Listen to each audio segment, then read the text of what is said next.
দরপত্র প্রকাশ করা হলেও কাজ করতে হয় না ঠিকাদারকে, কাজ না করেই তুলে নেওয়া যায় সরকারি টাকা। জালিয়াতির এমন ঘটনা প্রতিনিয়ত ঘটছে চট্টগ্রাম গণপূর্ত বিভাগ 1-এর কার্যালয়ে।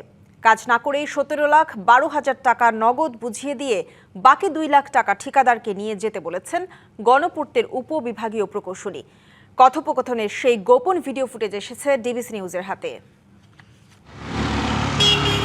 চট্টগ্রামের রহমতগঞ্জ গণপূর্ত কার্যালয়ের নির্বাহী প্রকৌশলীর বাংলোতে দেয়াল নির্মাণের জন্য 2টি কাজের দরপত্র প্রকাশ হয় চলতি বছরের এপ্রিলে। কাজগুলো লটারিতে পান ঠিকাদারি প্রতিষ্ঠান মেসার্স শফি বিল্ডার্স। ঠিকাদারকে চুক্তি সম্পাদনের নোটিশ দেওয়া হলেও বুঝিয়ে দেওয়া হয়নি কাজ।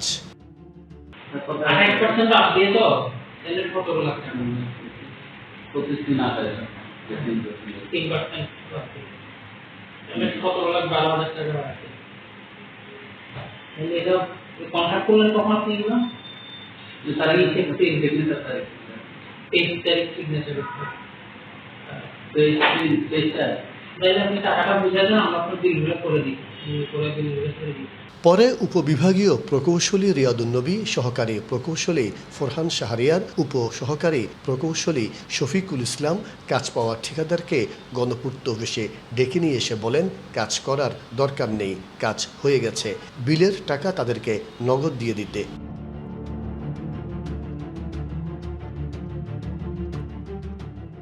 এ ঘটনায় দুদকে অভিযোগও দিয়েছেন ভুক্তভোগী ঠিকাদার।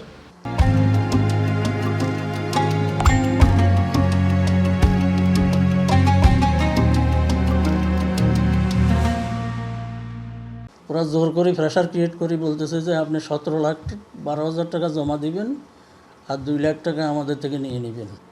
এর ভিতর থেকে আবার ইঞ্জিনিয়ারদের পার্সেন্টেজ আছে, তারা কাজও দেখা দিচ্ছে না, আর এখানে প্রেশার ক্রিয়েট করতেছে আমি টাকা জমা দিতে।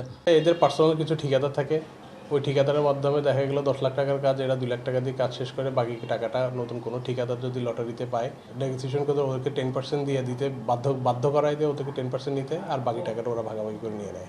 অভিযোগ আছে দীর্ঘদিন ধরে গণপূর্ত বিভাগে এ প্রক্রিয়ায় চলছে দুর্নীতির মহোৎসব।